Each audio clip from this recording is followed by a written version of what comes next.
Hey everyone, welcome to the M&R Show. I'm Ron, Malcolm. and today we have a special guest. I'm gonna let him introduce himself. I'm Derk.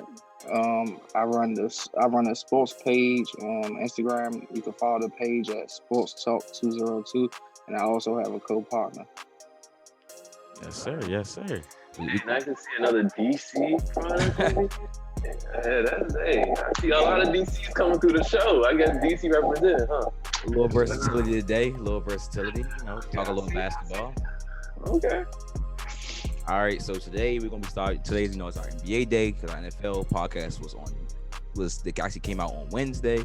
So today's NBA. Now we're gonna be starting off with Bradley Beal, Zach Lavine, and Lonzo Ball. We talk about where they could possibly be traded, why they don't fit, et cetera, et cetera. So I'll be starting the first one, which is Bradley Beal. I'm just gonna go ahead and say I think he's gonna be a Washington Wizard. As our Wizards connoisseur on this show. I just don't see how the Wizards trade this guy. But I'd be the most mad if he got traded. I actually wouldn't. But at the same time, if Drew Holiday got 4 first-round picks and Eric Bledsoe, I couldn't tell you what Bradley Beal would get. Because they're just two different tiers of players. So if he can get 4 first, then Bradley Beal should probably be getting 4 first and probably a young guy or 2. And I mean, in that case, I wouldn't be upset because the Wizards need to do a rebuild realistically. So I would not be mad at all of that. But I think he stays the Wizards this year because I don't think anybody really has a package, really. Maybe the Mavericks, but they don't have the young piece. Maybe they can if they want to give up that much for Bradley Beal. If they think that puts them over the top, I get it. But we'll see. I personally think Wizards is the only option. Derk? I'm a huge Lakers fan. Of course, I would want Bradley Beal to come to LA with Bron and AD. But I'm not going to be biased on this. So I don't think he's coming to LA. It's a big chance, that he's not coming. So, I think he's going to stay a Wizard. But if he do get traded, I see him going to Miami. They have the pieces. They have young players. So it's Miami. Ain't no other team out here that could really trade for him for real, that have young players off. Like you said, other players, they got 3-4 picks, whatever. Young people for him. I mean, the other team's not going to do that. But, like Bradley Beal, he's worth more than 4 first rounds. He definitely is. But, he go into it, I don't think so. See, okay, I understand what all y'all saying. Lakers, he's going to stay in DC. Boom. Yes. You said there's no teams out there. Well, technically, there is a team out there that could be able to pick up Bradley Beal and be able to take that next step, and that's the New Orleans Pelicans. They have young talent. They have the draft picks. We just talked about what Drew Holiday. They have picks. They have the picks. They have the firepower to be able to get what they want to get. You bring a guy like Bradley Beal in the equation with him. You might have to bring either if Lonzo or Eric Bledsoe stay, it's going to be perfect. They need one of those. They just need one. One. You bring him with Brandon Ingram and Zion Williamson. That's a very good core. That's a very solid core to be able to be competitive in the West. So I just think that y'all need to look at that. I mean, yes, he might stay in Washington because he wants to stay in Washington. He's that star. He's gonna remind me about Carmelo Anthony.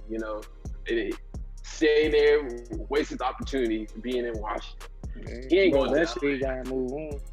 Well, eventually gonna have to move on, but I guess he's gonna find that out when he almost 30. And it's not gonna be as good, and he's gonna be really trying. So that's his problem. But if they choose to trade him, though, I think that the Pelicans will be a very good option for him to try. And I think Pelicans will really be in true of getting him if he's available, though, to be honest. I mean, if any team got the picks, it's probably the Pelicans or the Thunder.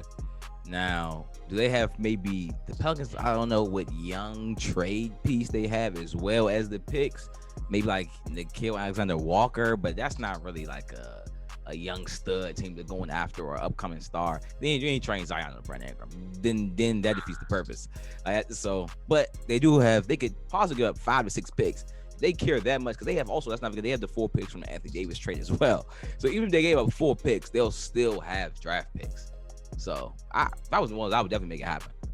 Definitely not Malcolm's worst take. Definitely not his worst take.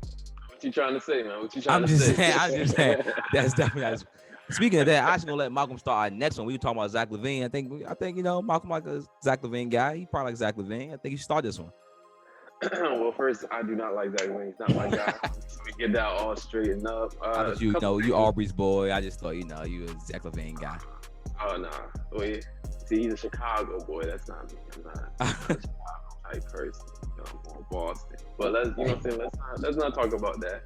But I think with Zach Lavine, I think that Chicago is going to be so hell-bent of letting him go. I think that they still think they're very competitive, especially, I mean, if you look at their roster should be competitive in the conference, in the playoffs, definitely. But somehow it's not happening. Somehow Chicago still doesn't think that they should move on for Zach Lavine. Now, Zach Lavine, I don't think that he should be a number one option or a number two. I think he's best as a number three because of the things that he's done. I think that bringing him as number two, I just think that he has to make his team a lot better. I think that's the problem, what's going on with Chicago right now. But at the end of the day, Zach Lavine is young of a talent to stay in Chicago because I think that they can still improve around him. I think they have the necessary talent to be competitive. And I know that they feel that, but I don't know what they're missing. I don't know why it's not coming together. But I think they're going to try to push this together, give it one more year for it to be together. So I think Zach Lavine is definitely going to stay in Chicago. So, what about y'all? I do feel like he's going to stay in Chicago. Like, Chicago has the right pieces. Don't get me wrong. But I feel like they just not all coming together as one to get the job done. So I feel like he might do get traded, but like to where right now, not really sure about that. Like they trying to win now, so it's like they want to keep building around him, bring more pieces, unless they trade him for more younger pieces and picks to build around Kobe White. I can see that happening. Yeah. But other than that, I just see him staying for real. Yeah, I've heard some rumors about Lavine. Even he said something. He said, well, if you name down trade talks, you must not be good. So he's really comfortable, clearly, with that happening, which is a good thing. I mean, to be honest, as a superstar, I probably feel like that too, because if nobody's trying to trade for you, how good really are you? Let's be real. Yeah. So that's actually, he's like, I work my way up from this. Remember, he tore his ACL, was that like 3-4 years ago? Yeah. Well, I think his perfect fit has to be Dallas Mavericks. This is exactly what Dallas needs. It literally couldn't be a better fit. This is Beal as well.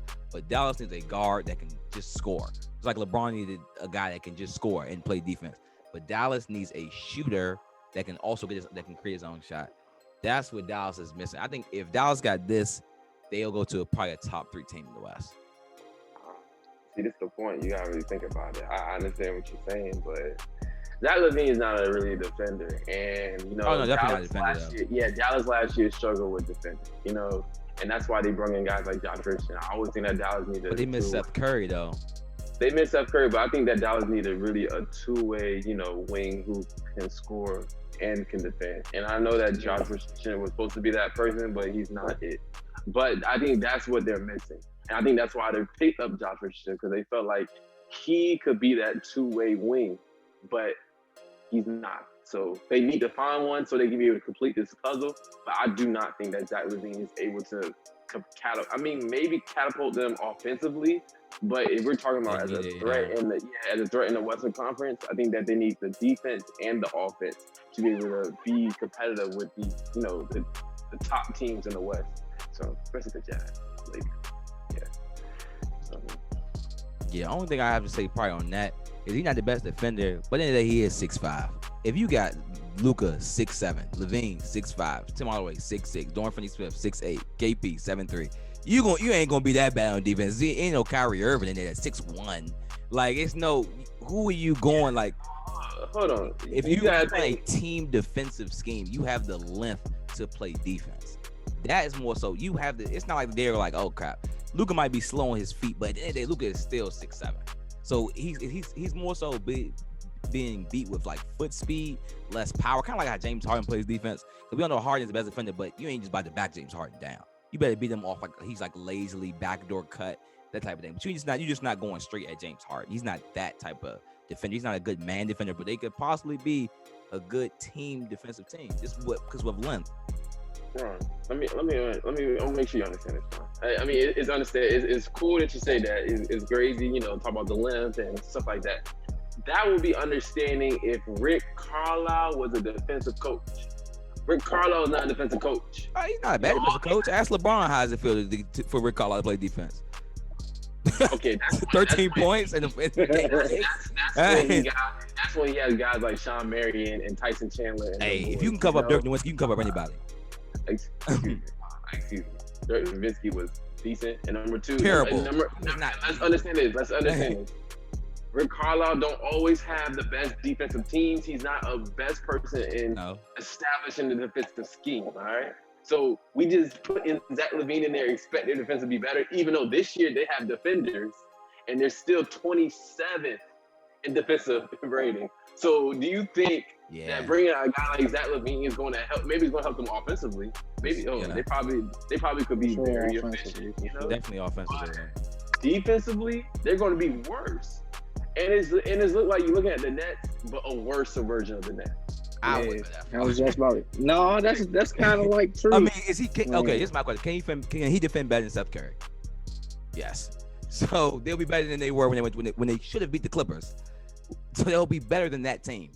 He's better on offensively and not really. You're looking at Seth.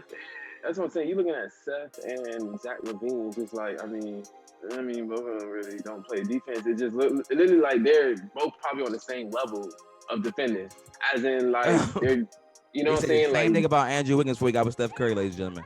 They said Andrew Wiggins cannot play defense. They said that. I said, bro, he's 6'8", he's athletic, bro. He can play defense. They don't ask him to do that. They said the same thing. Andrew Wiggins is a top 10 defender this season. They said the same thing about Andrew Wiggins. Who said he was a bad defender? Because I never. Oh, he was. He was. No, Andrew Wiggins was a terrible defender in Minnesota. He was known to be. He was, man, first, I know we all 2K fans. He was an F on defense on 2K.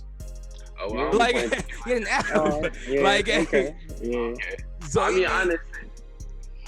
But I mean, I get it though. He right now he's not a good defender. I'm not gonna argue that. But could he be? Maybe. That's why I'm just gonna end with that one. Dirk, you have anything to say? Just end with that. You have anything to say about Zach? Okay, we're gonna move on. So, all right, now I'm gonna let Dirk start with this one. We're gonna talk about Lonzo Ball. I mean, I know you're a huge Lonzo fan. Am I correct? Yeah, no, I'm not. I'm not actually. But Lonzo Ball, I do see him getting traded. He will be traded.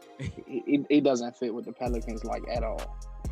And I think the team that will go get him, the Clippers. Why I say the Clippers?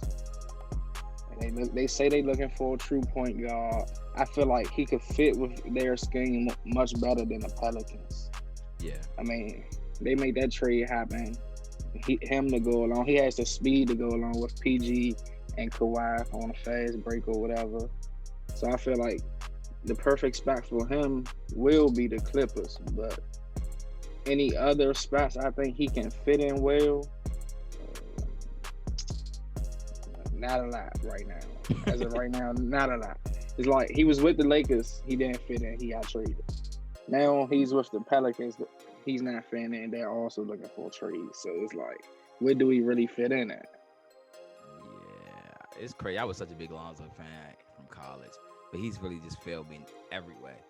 So, but I'm not gonna lie, I read down exactly basically what Dirk said. So I ain't gonna take too long. I put the number one option for Lonzo is the Clippers because he fits their needs. I mean, not that Patrick Beverly can't play defense, because of course we know Beverly can play defense. He's just a slightly overrated on defense, and his playmaking is not good. He's not really a point guard. He's more like a 2 guard, but he's just 6'1".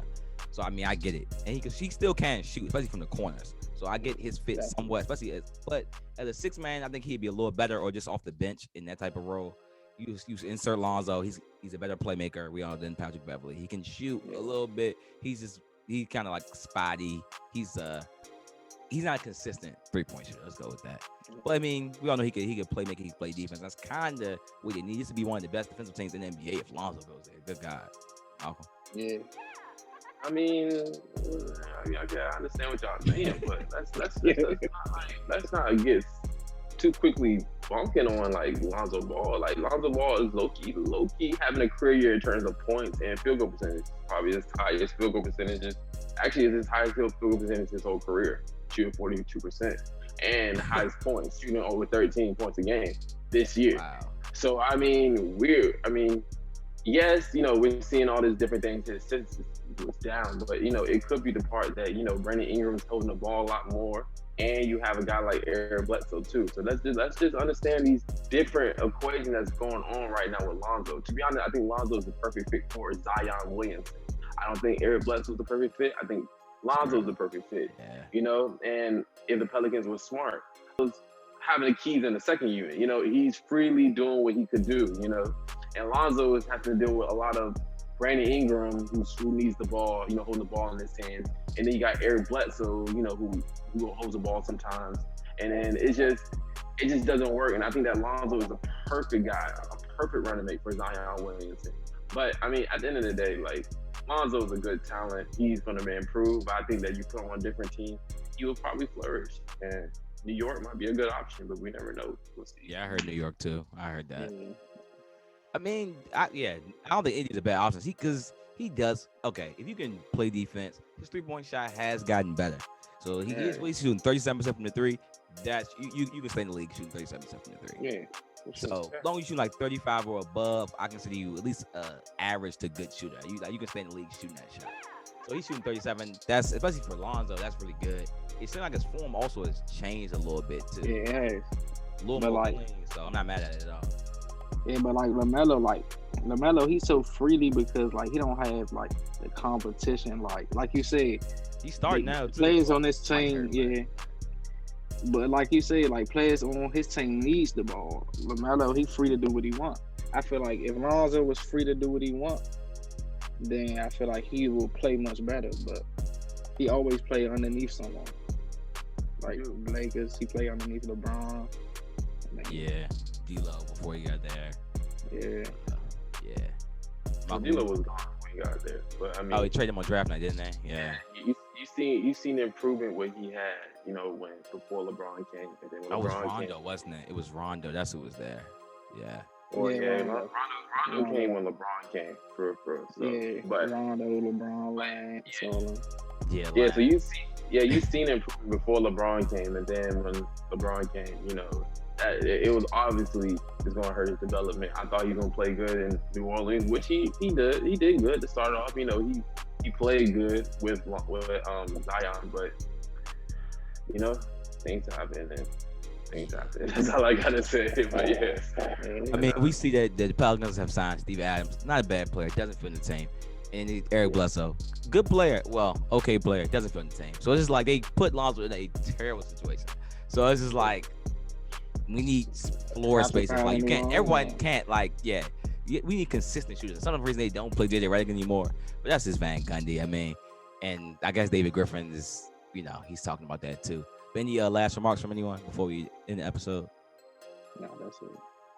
I just want people to understand that these options, first two options, and Lonzo Ball and Bradley Beal, let's just understand that these are not your franchise safeties. These are not the number one options that you want on your team, because they won't help you win unless they're at best the second option. All right, and especially with Bradley Beal. I understand that he's leading the league in points right now, but at the end of the day, Bradley Beal should not be your number one option on your team. Definitely not number one star. Could be number one scorer. Yeah, could be number one scorer. He's your number one option right now. Yeah. Anyway, I mean, I think we did better than Bleacher Report with these trades. I mean, so I think it's a good way to end. A good way to end. Just make sure you all follow us on our social medias at Malc and Ron Show. And Derk, you can say where they follow you as at. Sports Talk 202. Instagram. All right. Yeah, make sure you talk to the guy. DC man, that's a DC native. All right. All right, though. All right.